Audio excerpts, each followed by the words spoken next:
ছাড়পত্র সুকান্ত ভট্টাচার্য। যে শিশু ভূমিষ্ঠ হলো আজ রাত্রে, তার মুখে খবর পেলুম সে পেয়েছে ছাড়পত্র এক।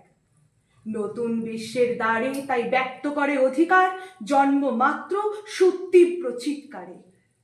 খর্বদেহ নিঃসহায়, তবু তার মুষ্টিবদ্ধ হাত উত্তোলিত, উদ্ভাসিত কি এক দুর্বোধ্য প্রতিজ্ঞায়।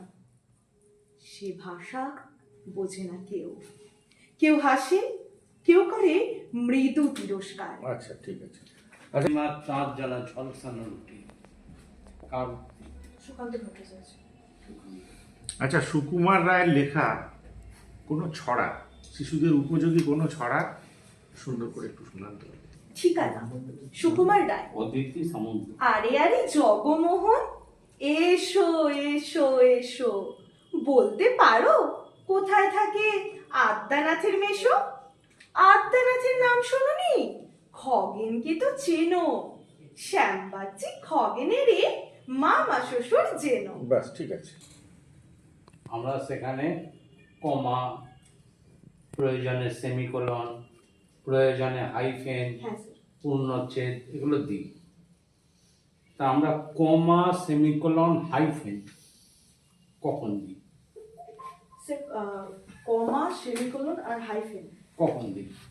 স্যার কমা দিই যখন আমাদের একটার সঙ্গে একটা উদাহরণ বোঝাচ্ছি, বা কোনো কথা আমরা বাক্যটা যখন মাঝখানে শেষ করে তারপরে আবার শুরু করছি, মানে পূর্ণচ্ছেদের আগে।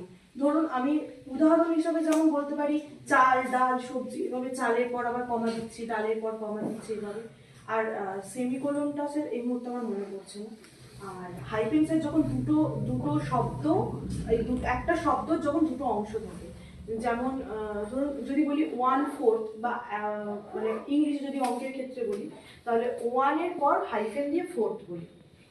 এবার বাংলার ক্ষেত্রেও 1/4 এর বাংলা এক চতুর্থাংশ, ব্যাস।